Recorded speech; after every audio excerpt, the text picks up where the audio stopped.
Guantanamera, Guajira, Guantanamera. Stepping into Cuba feels very much like stepping back in time. 1950s cars and crumbling mansions line streets filled with legendary music and distinct charms. It's a place that has captivated and mystified the attention of its U.S. neighbors for years.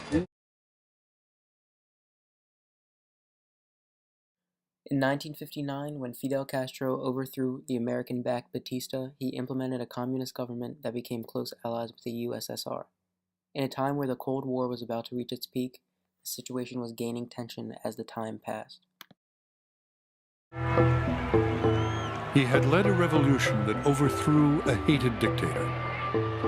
And on January 6, 1959, the day of his triumphant march into Havana, he embodied the hopes of an entire nation. In 1962, President Kennedy signed the first full prohibition of trade between the two countries. A year later, after the Cuban Missile Crisis, a travel ban was put in place.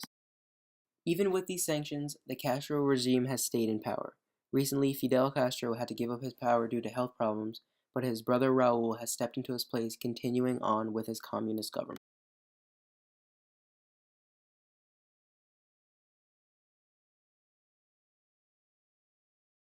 The march of capitalism is very difficult to resist, especially among agricultural producers in the U.S. So some states like Alabama depend on Cuba for 1/4 of its exports. So that's catfish, that's soybeans, that's corn, that's wheat.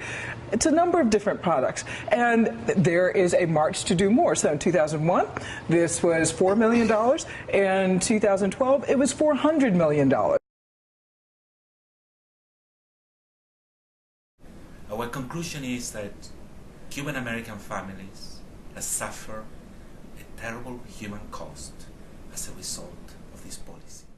The embargo is not only negatively affecting Cuban Americans, it is affecting Cubans also. The Human Rights Watch and Amnesty International have both reported on the distress the embargo puts on the Cuban people.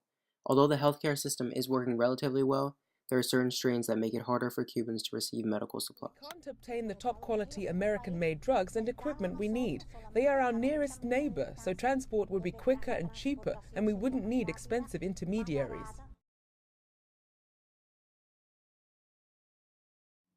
It seems like the United States is one of the only countries who thinks this embargo is a good idea. For the 22nd consecutive time, the U.S. sanctions on Cuba have been voted against in the United Nations General Assembly. This time, there were 188 votes against the embargo and only 2 votes for it. The problem is, a lot of people think that the money that is brought in from lifting the embargo will go straight into the hands of the Castro regime. The tourism industry in Cuba is all owned and operated by the Cuban military through a conglomerate called Gaesa, which is Raul Castro's son-in-law, and therefore we should not be giving tens of billions of dollars to the Castro family, which owns all of those hotels, all those nightclubs, all of those restaurants. He has a point, but there are other possibilities. If we take the right measures to make sure that the benefits are evenly dispersed, then opening up Cuba will be a success. We have done it before, and if the United States can make this a long-term, step-by-step process, the people who are suffering now will not be suffering in the future.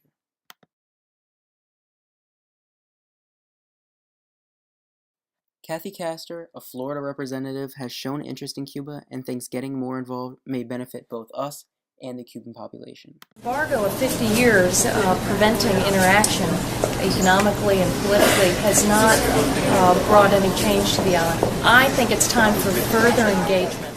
Contact Representative Castor and let her know that you support her efforts and encourage her to keep pushing to lift the embargo. Representative Castor talks a lot about the benefits the U.S. will receive by lifting the embargo, but that is not the reason we should be doing this. The embargo was put in place for the Cuban people, and now it seems like a cause for their suffering.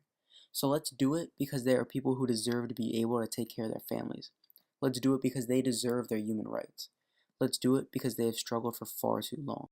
It's time to lift our outdated sanctions and put our ideologies to the side.